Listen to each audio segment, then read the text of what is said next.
Good afternoon, everybody. Sorry for the slightly delayed start to today's class. Just I ran into a little technical difficulty getting my slide deck to appear on the screen, but it's there now. So thank you for joining us for another. Let's see. I'm always trying to think of an adjective on the fly here to introduce our course. How about another intriguing session of OLC4O Term 2B? Brought to you by Wassa Distance Education Center. I'm your instructor, Mike Laverty, and today's date is Tuesday, April the 25th, 2023. Today marks class 6 of our 35 classes together. So today's class will be talking about Unit 1, Assignment 5. So today's class we will be wrapping up our discussion of lesson 1. So just good to keep in mind that as you work through the assignments on your own, and as you follow along with my classes, you'll note that each of the units is divided into 5 lessons.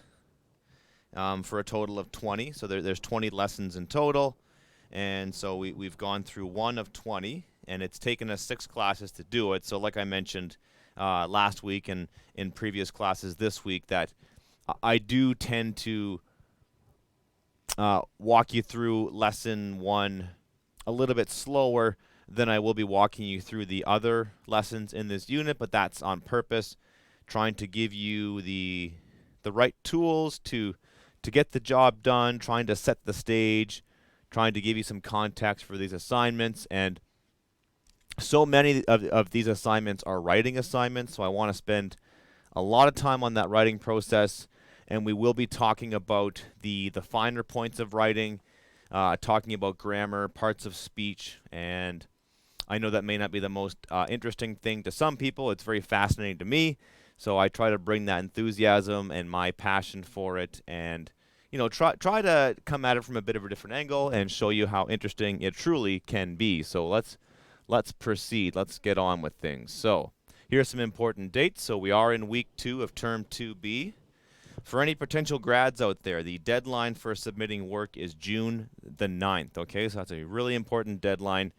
If you think you have the potential to graduate this year, if you're unsure about that, then you need to reach out to a counselor or another staff member here at Wassa, and they can guide you through that. But if you think you're on pace to graduate, then you have to have that work submitted by June 9th. So that's coming up very quickly. All other students have a deadline of June 16th for submitting work in this course. So another very important deadline for you to keep in mind, right? You have to have that information. You have to submit that work by June 16th. If you don't, then you'll have to register for the summer portion of the school year, right? So you'll register for the summer course, and then you'll submit your assignment over the course of the summer. But if you want to have it done in term 2B, then you got to think about that June 16th deadline or the June 9th if you think you're on pace to graduate. So thanks for tuning in if you're listening to us live. So this is broadcasting out of Sulocode at 91.9 FM and in a variety of First Nations communities up north, or Bell ExpressVu, channel 972. I broadcast OLC4O live Monday, Tuesday, Wednesday, and Thursday from 1 p.m. to 1:50 p.m. Central Standard Time. Sometimes I might go a little bit over. You can call in the studio at 1-800-465-7144 or locally at 1-807-737-4017, or by going to zoom.us, clicking the join button, and entering in our meeting ID. That's 417-6699799. And if you can't watch us live, you can search for my YouTube channel. That's Laverty space Wasa. Go to the playlist, and you'll find my OLC4O playlist. I mentioned yesterday that I taught this chorus not last term, but term 1B. So if you're working ahead in the chorus, you can jump ahead. But if you're following along, then just simply follow along with my broadcast from this term. But just keep in mind that you can always check out my broadcast from term 1B if you need help with a specific question. Yeah, there's many ways to submit work, and you just got to find the way that works best for you. And just a friendly reminder to reach out to your DEC, reach out for help. Some DECs, some learning centers have tutoring help available, and they're also going to have help available just for simply handing in your work and just for submitting it and getting it to your teacher, right? So just reach out to someone if you don't know how to submit work and get started on that. And a friendly reminder to submit your work in groups of, say, 5 to 10 assignments. So that's like, I would say 1 lesson or 2 lessons. That's probably ideal. If you can hand in 1 or 2 lessons, and then I can give you feedback on that assignment right away. And please be sure to include your name, community, your course code, and your assignment information. So give me as much information as you possibly can. Reach out to me at mlaverty@nnecschools.org. Find me on Facebook, Laverty Wasa, Laverty space WAHSA, and I will communicate with you directly that way. You can phone the Wasa building anytime at 1-807-737-1488 or toll free at 1-800-667-3703. Reach out to someone in the building and they will help you out. So it's very important that you reach out to your teacher by email, by phone, Facebook Messenger. We need to find out a way that we can communicate and stay in contact throughout the course. And I'm asking all students to read the study guide, Unit 1, and try to read the first 2 chapters of our novel, Jimmy Comes Home. So try to give you some suggested progress updates. So here's today's lesson. We will look at the words of the day. We will look at punctuation, semicolons. We will look at today's headline. We'll look at parts of speech. So today we're doing pronouns. And lesson 1, assignment 5. So we'll wrap up unit 1, lesson 1 today with assignment 5.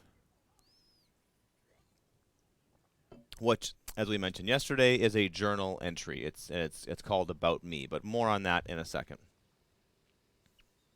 Your learning goals are to learn to use a semicolon, parts of speech, learn how to use pronouns, and take notes as we review assignment 5 from unit 1, lesson 1. And your success criteria, so you'll know you've been successful. This is what you're striving towards. So, if you can practice using semicolons and semicolons and pronouns in your writing assignments.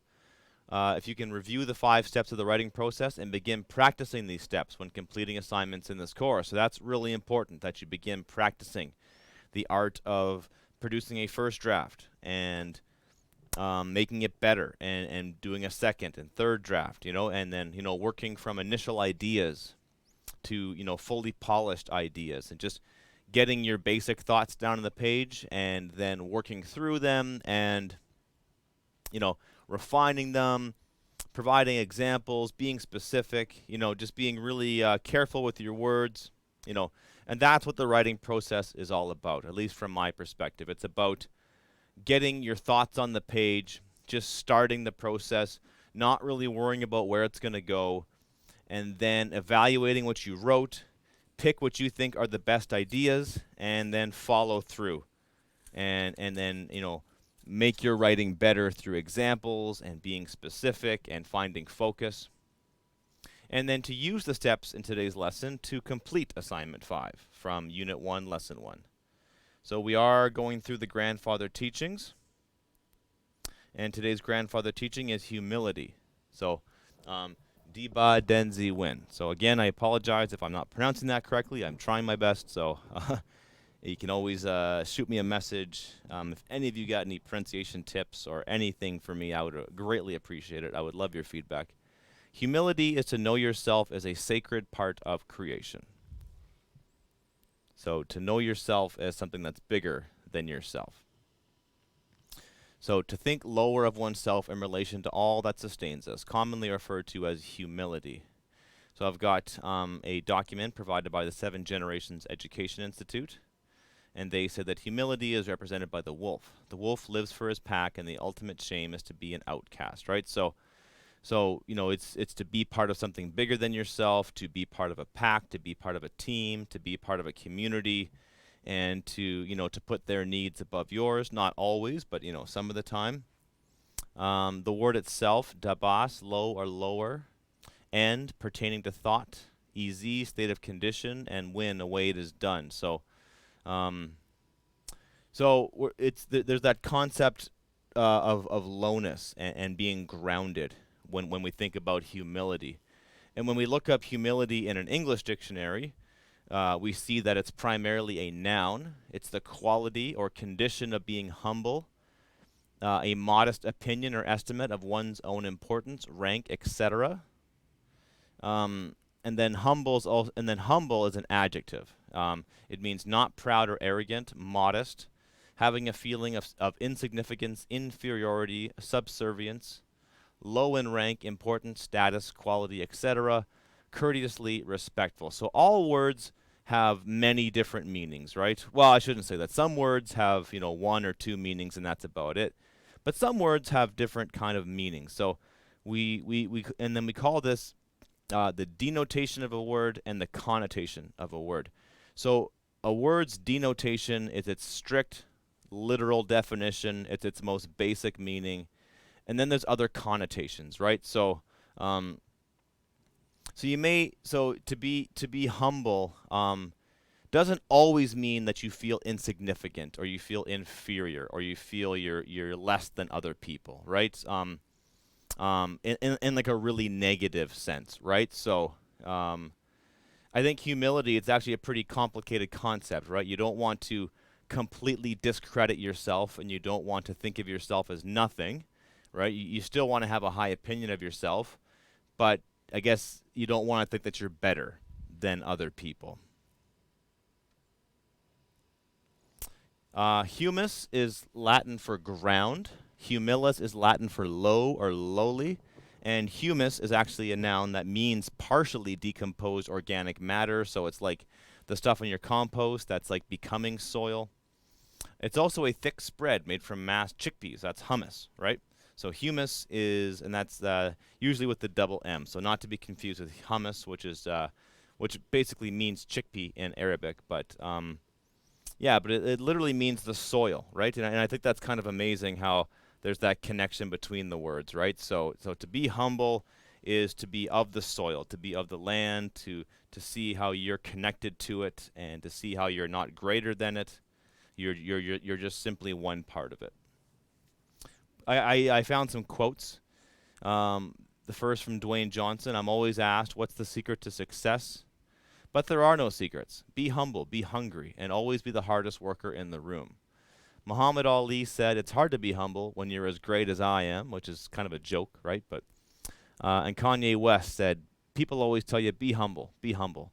When was the last time someone told you to be amazing? Be great, be awesome, right? So I just like to put some contrasting viewpoints out there.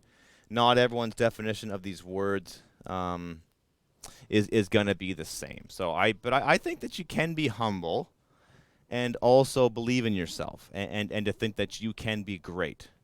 I think you just can't think that you're greater than other people, right? Or that you're more important than other people, or your needs are more important than the needs of your community, or you know, or the people in your family. I think it's just that's the meaning of humility. And again, I'm not an expert in the 7 grandfather teachings, but my interpretation of humility is that, you know, or all the teachings is you can't follow them all of the time, but it's something to strive for, right? It's something that you can work towards in your life. All right, on to our punctuation. So we're looking at the semicolon, right? So yesterday we talked about the colon, and the colon is, two dots, right? Or, two periods depending on what font or typeface you're working with. But the semicolon is a dot and then an apostrophe on the bottom, right? So it looks sort of like a lowercase j when you write it out with a pen and a pad. Semicolons help us connect closely related ideas. They are also used to separate items in a list when the items in the list have commas. So they're most often used to connect independent clauses. So a clause is the building block of a sentence, and independent clauses have a subject, a predicate, and they make sense on their own. So I'm going to be talking about this in a second, so it's hard to... Well, I'm actually kind of thinking I maybe could have started with this before we go into the discussion on clauses, but so be it. Let's start with this, okay? So, well, no. Let's. I'm going to change up my order here a little bit.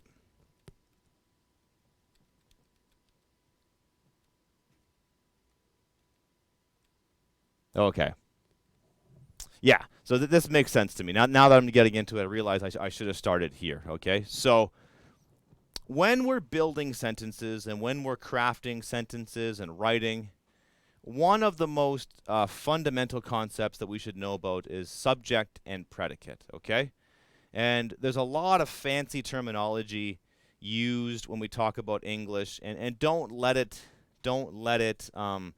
intimidate you or confuse you, because if you can speak the English language, then you know what a subject is and you know what a predicate is because you use them many, many times a day. You just don't know the name of them, okay? So that's a really important concept to keep in mind. So, you can you know these things, but you just don't know the name of them, and I guarantee you use them, right? It's the same with the parts of speech. Like, you may not know what a preposition is, but if you talk to someone and you have a conversation with someone, you're guaranteed you're going to use prepositions, right? You just need to name it and understand the concepts. So we're gonna delve into this. We're gonna delve into this key concept right now, and this is probably the most basic way we can think of when we talk about building sentences. So the subject is the person, place, or thing the sentence is about. So to be a complete sentence, in the very technical definition of the word, a sentence needs a subject, okay? So it's got to be about something. A person, a place, a thing, an idea, right? It's going to be about something. And the predicate is what is said about the subject. So a predicate includes a verb.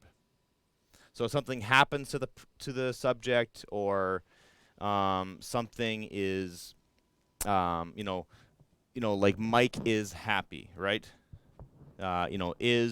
Is the verb, and then happy is what is said about me. So in this sentence, Indigenous organization celebrates grand opening of multiple services and health center. What is the subject and what is the predicate? So the subject is Indigenous organization. That's what the sentence is about. The predicate is celebrates grand opening of multiple services and health centers. So that's my main verb. So this is my subject. This is my main verb, or my predicate.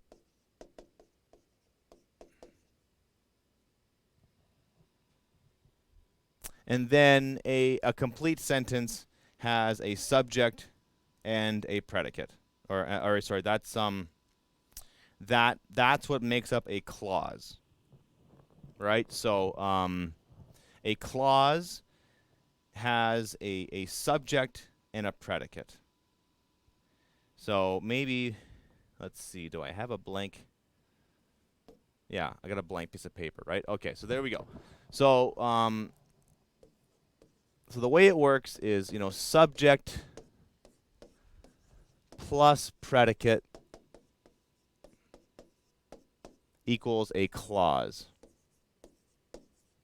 right? So Mike is happy, right? So that is an independent clause.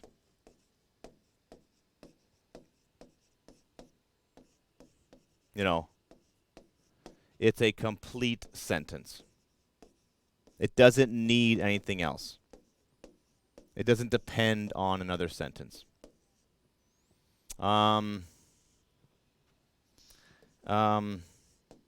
I said, while Mike is happy today,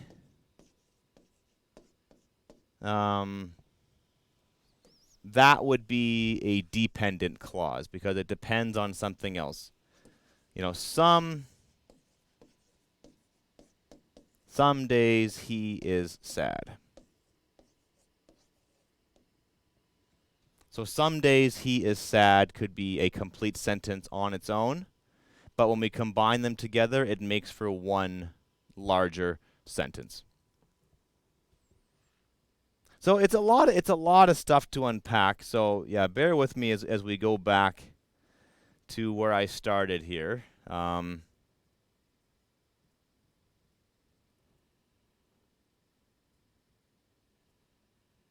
might take me a little longer than I thought, but we will do this, okay?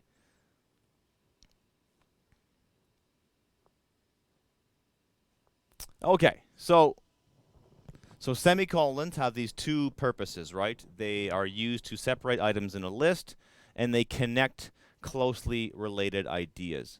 And they're most often used to connect independent clauses. So remember, we make sentences with words, and we combine words to make clauses, and then we combine clauses to make sentences. So it's sort of like a progression in like, it's sort of like little Lego blocks, right? So the semicolons are used to connect independent clauses. So a semicolon would connect two sentences that could stand apart on their own, but they're related, and the semicolon is like the glue that keeps them together.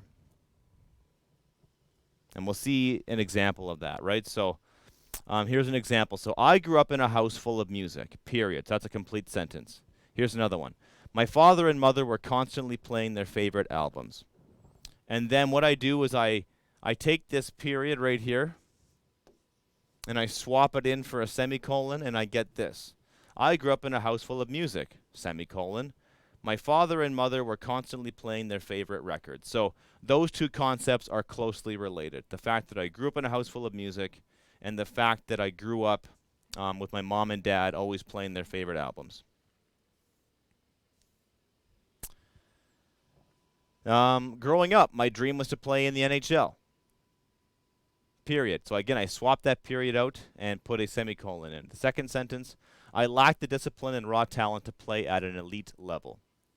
Growing up, my dream was to play in the NHL, semicolon. However, comma, I lacked the discipline and raw talent to play at an elite level. So everything on this side of the semicolon is a complete sentence, and everything over here is a complete sentence. They could stand alone on their own, but we put them together. The other way we use semicolons is to, so yesterday we talked about how we use colons, so the two dots to introduce a list. So in this case, we went to the new sandwich shop, and they had many interesting combinations, colon. So one combination was turkey, comma, bacon, comma, and guacamole. And then I put a semicolon, right? And so the semicolons are dividing up every item on the list. So turkey, bacon, and guac is an option. Chicken, bacon, and ranch is a sandwich. Ham, Swiss, and honey barbecue sauce. And meatball, hot sauce, and mozzarella. So those are all different subs you could get at the sandwich shop. But each item in the list has a comma in it. So instead of like a whole bunch of commas, which would get really confusing, you use the semicolons to help break up your list. Okay, moving right along. So now we're on the article of the day. This one is grandson of Iditarod co-founder wins Alaska sled dog race. It's from the Globe and Mail, published last March by Mark Thiessen. We got a lovely picture of some sled dogs up there. So, grandson of Iditarod co-founder wins Alaska sled race. So I wanted to just show you a quick review of the 9 parts of speech, and take note of 1, 2, 3, 4 adjectives in this headline. So, grandson is as a noun. It's a thing. It's something somebody can be. Preposition of. So it's the grandson of. So remember, prepositions show relationships. So there's a relationship between the grandson and the co-founder, right? So he's the grandson of the co-founder. And if we think about sentences, at their most basic level, sentences are nouns and verbs, right? So if we ignore everything else in this sentence, we get grandson wins race. So that's the most basic meaning of this sentence. A grandson wins a race. Grandson is the subject, wins is the predicate, and right, so this grandson wins a race. But he's not just any grandson. He's the grandson of the Iditarod co-founder, right? So we have a co-founder, but not just any co-founder. It's the Iditarod, which is a famous dog sled race in Alaska. And he wins a race, but it wasn't just any race. It was an Alaska sled dog race. So Alaska, sled, and dog all function as adjectives that tell us more about, what the subject did. And so that's sort of like how we work the writing process, right? You get the basic idea down, and then you provide lots of specific examples that kind of flesh out what you're talking about. I'll read a bit of the article now. Ryan Reddington on Tuesday won the Iditarod Trail Sled Dog Race, bringing his 6 dogs off the Bering Sea ice to the finish line on Nome's Main Street. So, and that's a typical pattern you get in writing is so Ryan Reddington on Tuesday won the Iditarod Trail Sled Dog Race. That is a complete sentence. Ryan Reddington is my subject. And the predicate is what he did. He won the Iditarod Trail Sled Dog Race. Then we get a comma, and we get more information. So he brought his 6 dogs off the Bering Sea ice to the finish line on Nome's Main Street. That's Nome, Alaska. Reddington, 40, is the grandson of Joe Reddington Sr., who helped co-found the arduous race across Alaska that was first held in 1973 and is known as the, quote, father of the Iditarod. Okay? So it's only been around since 1973. I thought it was a bit older than that, right? So, and this is, what we do when we write information articles, when we write news reports. We introduce ideas, and then we provide more information about those ideas, because that's kind of what you're doing as a writer, is you're sharing information with them, either by telling a fictional story or telling a real story. You have to slowly give your reader information, and you have to set the context for them, and then you have to kind of stay focused, right? So hopefully that is helping you to see. And I like to just show people professional articles. So yeah, just given that it's already 1:30, I'm just gonna move through this article. But yeah, that the main thing that I'm trying to teach you here is that with your writing, make sure your sentences have a subject, that they're about something specific, and you provide lots of relevant information about that subject. And that's probably the biggest mistake that I see in people's writing. And that's what makes for an incomplete sentence. It either lacks a subject or it lacks a predicate. So if you said something like, have, let's say you're talking about the novel Jimmy Comes Home. And you said something like, has many interesting points about Jimmy. That's not a complete sentence. But this chapter reveals many insights about Jimmy's life. That's a complete sentence. So this thing does this. So you have to have a subject in mind, and you have to say things about the subject to make your writing complete. All right, very briefly, we'll talk about our parts of speech of the day. So a pronoun stands in place for a noun or gives us more information about a noun. The noun that the pronoun stands in place for is called the antecedent. So that's the antecedent, right? So my favorite hockey team, who are unfortunately not in the playoffs, are the Montreal Canadiens. The Montreal Canadiens picked their new team captain. So in that case, instead of saying the Montreal Canadiens picked the Montreal Canadiens' new team captain, the word there replaces Montreal Canadiens. Robin Doolittle is a reporter for the Globe and Mail. She wrote a book called Crazy Town about Rob Ford. So the word she stands in place for Robin Doolittle. So there's a noun and an antecedent. My sister Tanya and her daughter Paige are visiting me this Christmas. Okay? I hope they are bringing lots of presents with them, right? So they stands in place for my sister Tanya and her daughter Paige.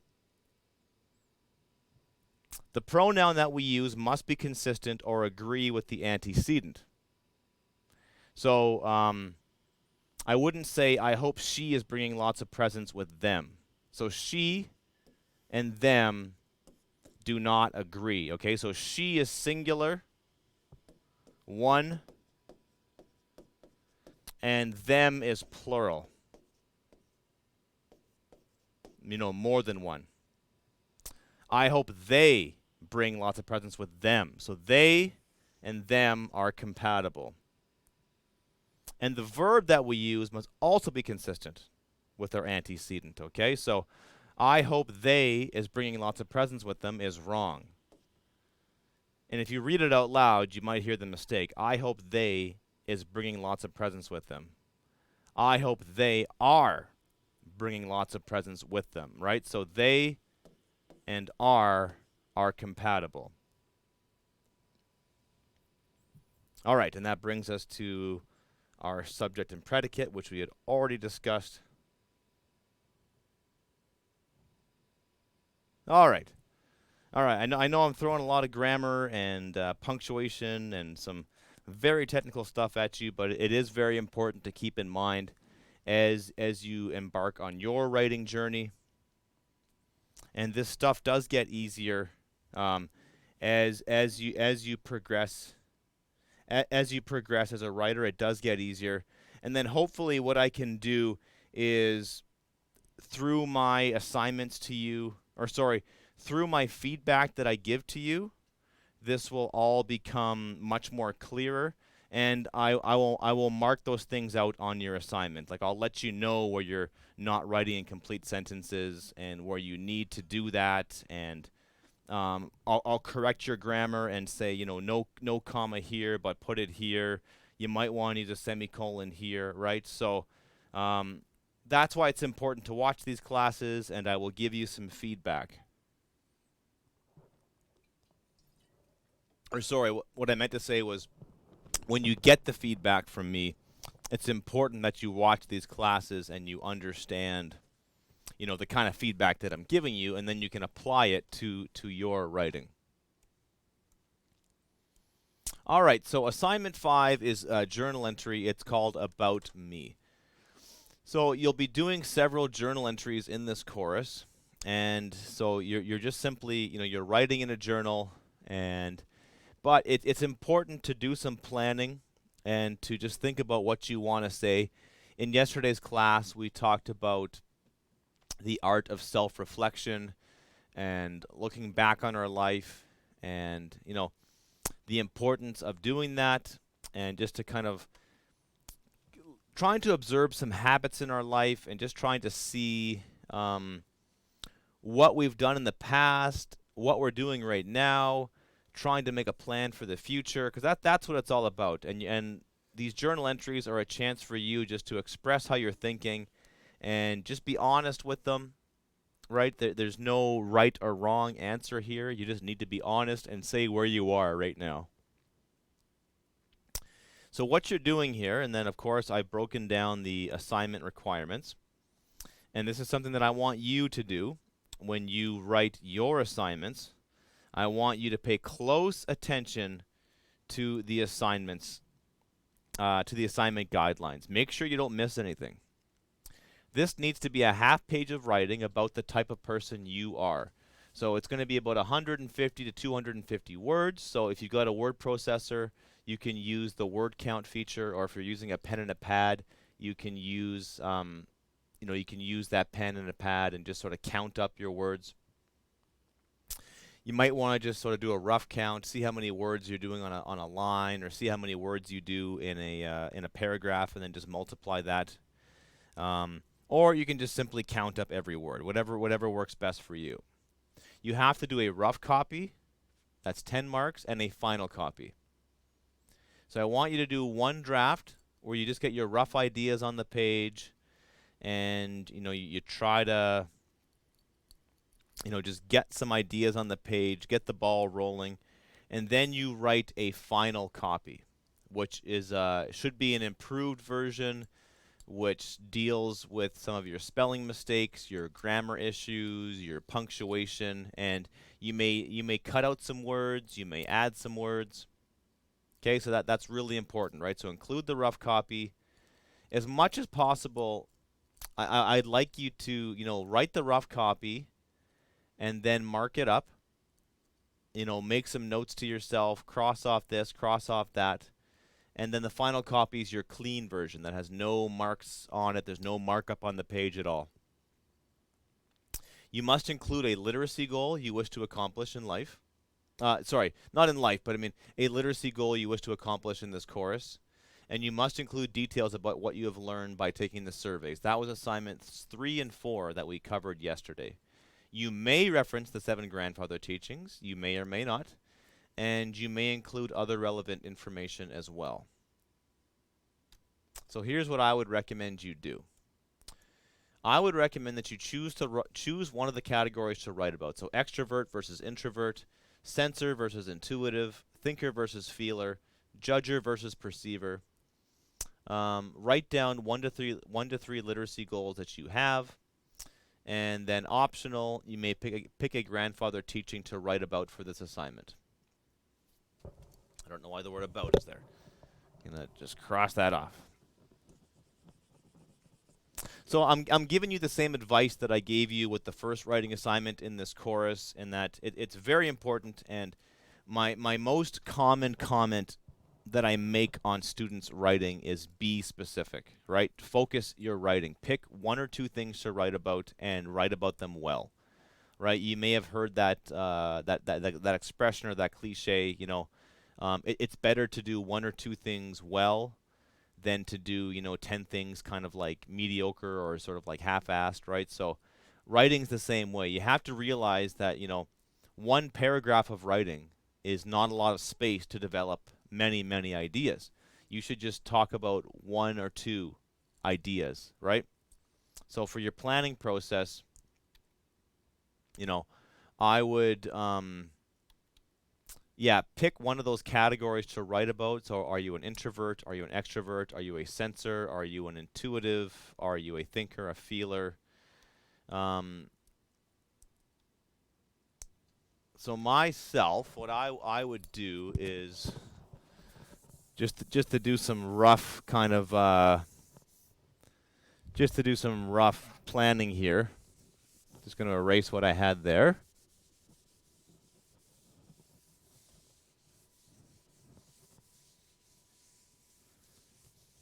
So me personally, I would write about myself being more of an introvert, right? So I would write about myself as being an introvert, but also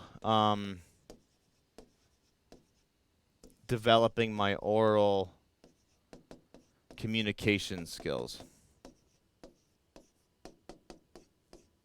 So this would be specifically public speaking.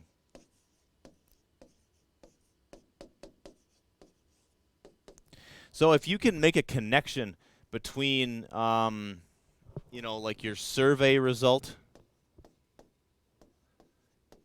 So your survey result and your literacy skill that you want to develop in this course, I think that's got to be that's going to be best case scenario, right? You're talking about some aspect of your survey results, and then you connect that with a literacy skill that you want to develop, right? So assignment 3 listed many communication skills that you could draw upon. So you could just pick 1 or 2 of those skills, and then yeah. So this was assignment 3 and assignment 4. So I naturally tend to be introverted. I'm not the most outgoing person. I can be in certain situations, but interestingly enough, I do enjoy public speaking, and I do like being in the center of attention in like a very formal, like teaching setting. But like if I was at like a house party, I wouldn't necessarily want to be the center of attention. So it all depends on like the context, right? Or like a family gathering, you know, I might want to be the center of attention, but usually I'm okay just kind of hanging out in the background. So I would talk about my natural inclination to be introverted, to be kind of quiet, and to just kind of be watching from the sidelines, with my desire to be a better public speaker, right? So that's kind of where I would take this thing. So that's what I did. I reviewed my chosen category and literacy goals from step 1. So in step 1, I think you should list a whole bunch of them, list a whole bunch of ideas, and then choose them. So after doing that, I settled upon this. And then you set a timer, and then you can write for at least 5 minutes. And if you can, try for 10 or even 15 minutes, okay? And then, so I want you to try and practice that art of the free write, right? So, and the free write is when we don't let ourselves stop. Remember, we just write. We try to get as many words as we can on the page. And then what I would do, I would take that free write, and then I would try to revise it. So revising is when you make major changes to your writing, so the content, the structure, the organization, the theme, etc. It's also when you take a whole bunch of rough ideas, like the ones generated from free writing, and you start organizing them in a way that makes sense, right? So review your chosen category and your literacy goal. Try to connect the two. Review what you wrote in step 2. Try to find a main idea or a theme. And then from there, you can reorganize what you typed or rewrite those ideas into a new paragraph. And that's going to become your rough copy. So here's what I'll do just really quickly before we wrap things up today. I will pull up a Word document. Make sure that I'm sharing it.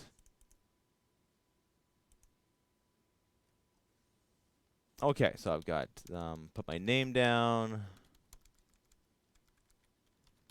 Whoops. Put down the chorus. OLC4O, and this is Unit 1, Lesson 1, Assignment 5. And I'll just put some notes to myself. This is my free write to generate ideas. I'll give it a date. This is my April 25th, 2023 free writing session to generate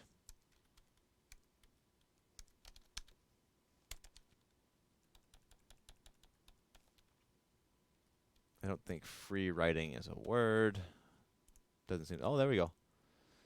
All right. And then I have my my temperament, and I've got the fact that I'm introverted, and my literacy skill is public speaking. So here I'm just going to free write for about a minute or two, okay? So even though I am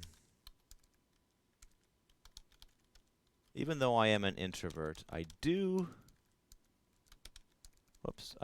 enjoy being the center of attention in certain situations.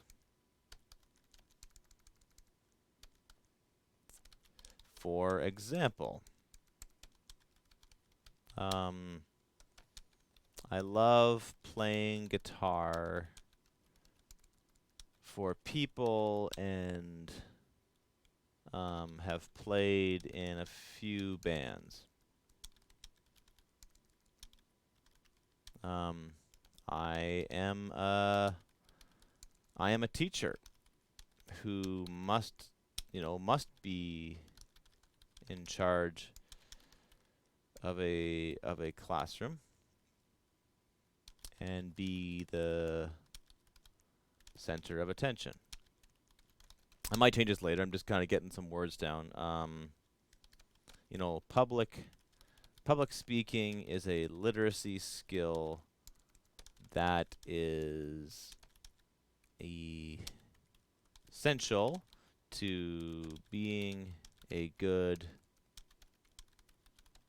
teacher. So, you just sort of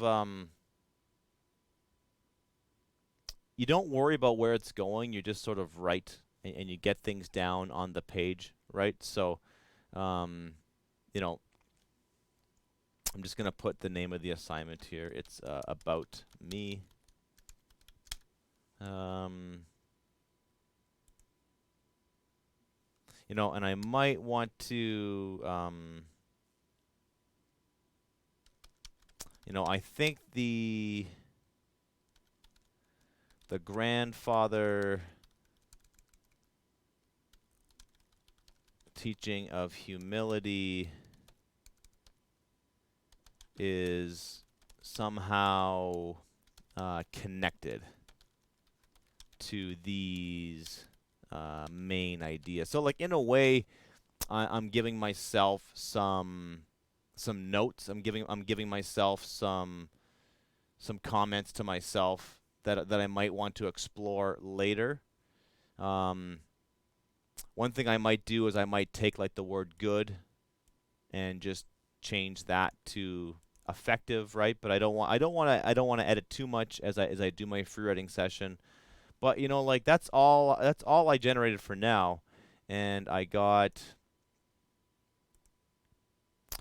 77 words there, right? So that's I'm about a quarter of the way through, right? So if I can do that 4 more times, then I think I'll be good to go.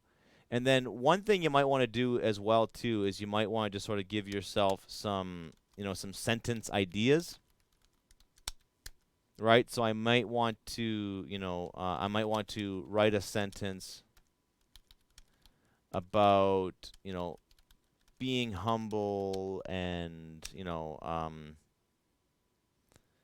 and being shy or withdrawn in certain situations, but then feeling, like confident and expressive in other situations. Could also talk about, I could write a sentence about my first experiences being a teacher and how, how nervous and anxious I felt, right? So could also talk about having courage, right? And becoming the person I am today. So I'm hoping that's helpful, right? That I'm just trying to demonstrate my writing process to you, just the way that I do it, and it's really just about getting a whole bunch of ideas on the page. And then once you have those ideas on the page, you can then mold them and change them and expand upon them. And it just gives you lots of jumping off points. And that's the way the human brain works. We like to make associations, we like to make connections between things. But sometimes we can't make those connections unless those things are sitting in front of us. So writing is a way of thinking, right? That's a really important concept that I'm hoping that you can embrace in this class. Use writing as a way to process what you want to say. So don't think that you have to have it all figured out in your head and then it just gets spit out on the page perfectly. That's not the way writing works. Use writing as a way to figure out what you want to say. Embrace the process of planning and free writing and revising, and then later on in the course we'll be talking about editing and making our writing better that way. But hopefully that gives you some grounding for you to complete assignment 5. So thank you for tuning in today. We will meet tomorrow and get on to Unit 1, Lesson 2.